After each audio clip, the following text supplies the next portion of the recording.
আমাদের সন্তানেরা আকাম কুকাম করে ধর্ষণের সেঞ্চুরি পালন করেছে। দেশের সম্পদ লুণ্ঠন করে তারা বিদেশে পাচার করেছেন। শুধু তাদের এই গত 15.5 বছরের আমলে যার হিসাব বের হয়ে এসেছে 26 লক্ষ কোটি টাকা, যা বাংলাদেশের বার্ষিক বাজেটের প্রায় 5 গুণ। দেশের সম্পদ শুধু বিদেশে যা পাচার করেছেন, আর দেশে যেখানেই তাদের হাড়িতে হাত ঢুকছে সেখানেই টাকার খনি। এই টাকা এরা পেল কোথায়? আমার একজন সম্মানিত সহকর্মী বলে গেছেন, তৎকালীন প্রধানমন্ত্রীর পিয়নের অ্যাকাউন্টে ছিল 450 কোটি টাকা। পিয়নের যদি এত টাকা হয়, মালিকের কত টাকা? হ্যাঁ, মালিকের টাকাও বের হয়ে আসতেছে। আপনাদের একেবারেই নিকটে রূপপুর পারমাণবিক কেন্দ্র, এখান থেকে মালিকের পরিবার শুধু একটা প্রকল্প থেকে 57,000 কোটি টাকা চুরি করেছে।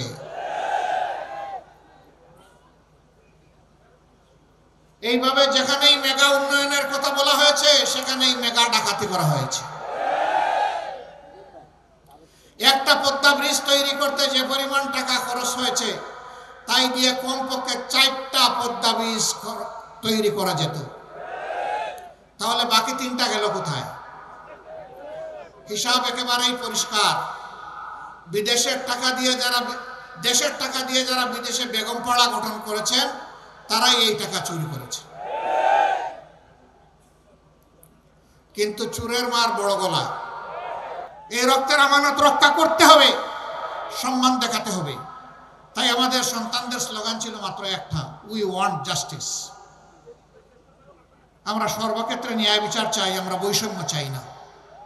আমরা আমাদের সন্তানদেরকে, গর্বের সন্তানদেরকে কথা দিচ্ছি, তোমরা যেমন জীবন দিয়ে জাতিকে আরেকবার স্বাধীনতা এনে দিয়েছ, আমরা প্রয়োজনে জীবন দিয়ে তোমাদের দাবি পূরণ করব ইনশাআল্লাহ। আল্লাহ যেন এই তৌফিক আমাদেরকে দান করেন। আমরা একটা সাম্যের বাংলাদেশ গড়তে চাই। আমরা এই দেশে আর কোনো মাইনরিটি মেজরিটি এই কথা শুনতে চাই না। কিসের মেজরিটি আর মাইনরিটি? বাংলাদেশে যারাই জন্মগ্রহণ করবেন তারা সকলেই ধর্ম বর্ণ নির্বিশেষে এই দেশের গর্বিত মর্যাদাবান নাগরিক।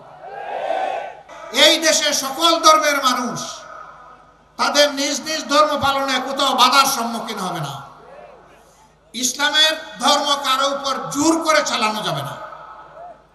কোথাও কিছু হলেই যত দোষ নন্দঘোষ সব করেছে জামাতে ইসলামী, কিন্তু আখের গিয়ে আর খুঁজে পায় না, প্রমাণ করতে পারে না, একটাও প্রমাণ করতে পারে না। সম্মানিত ভাইয়েরা, তারা নারী পুরুষের ব্যবধান এনে আমাদেরকে বলে জামাতে ইসলামী ক্ষমতায় গেলে এই দেশে মহিলারা বিপদে পড়বে। কেন বিপদে পড়বে? মহিলার তো মায়ের জাতি, আমরা তো তাদেরকে মায়ের মতো সম্মান করতে চাই, সম্মান করি। আর আমরা আমাদের ছাত্র সমাজকে কথা দিচ্ছি, এমন শিক্ষা তোমাদের হাতে ইনশাল্লাহ তুলে দেওয়া হবে যে তোমরা একটা বেহুদা কাগজের টুকরা সার্টিফিকেট নিয়ে এই দুয়ারে ওই দুয়ারে আর দৌড়াদৌড়ি করা তোমাদের লাগবে না।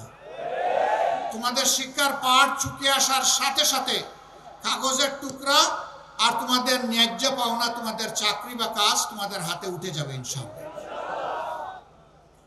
প্রত্যেকটি যুবকের যুবতীর হাতকে আমরা দেশ গড়ার কারিগরের হাত হিসাবে তৈরি করতে চাই। এরকম একটা জাতি যখন তৈরি হবে ইনশাআল্লাহ, এই দেশের মানুষ আর বিশ্বে চাকরির জন্য যাবে না। যেভাবে 1757 সালের আগে বিশ্বের মানুষ এই দেশে আসতো রুজি রোজগার চাকরি করার জন্য, এই দেশটা আবার তার সেই গৌরব ফিরে পাবে ইনশাআল্লাহ। আমরা সেই গৌরবটা ফিরিয়ে আনতে চাই। আপনারা কি এই লড়াইয়ে সবাই একমত? এমন একটা দেশ আপনারা চান যেই সমাজে চাঁদাবাজি থাকবে না, যেই সমাজে ঘুষখোর থাকবে না, যেই সমাজে দখল বাণিজ্য চলবে না, যেই সমাজে মানুষে মানুষে কোনো বৈষম্য হবে না, যেই সমাজে ধর্মে ধর্মে কোনো বৈষম্য হবে না, এমন একটা দেশকে আপনারা চান? সেই মানবিক বাংলাদেশ চান? তো চাই বললে এটা হয়ে যাবে না। তার জন্য আরো অনেক লড়াই করতে হবে, আরো অনেক ত্যাগ স্বীকার করতে হবে। সেই লড়াই এবং ত্যাগ স্বীকার করতে আপনারা প্রস্তুত আছেন?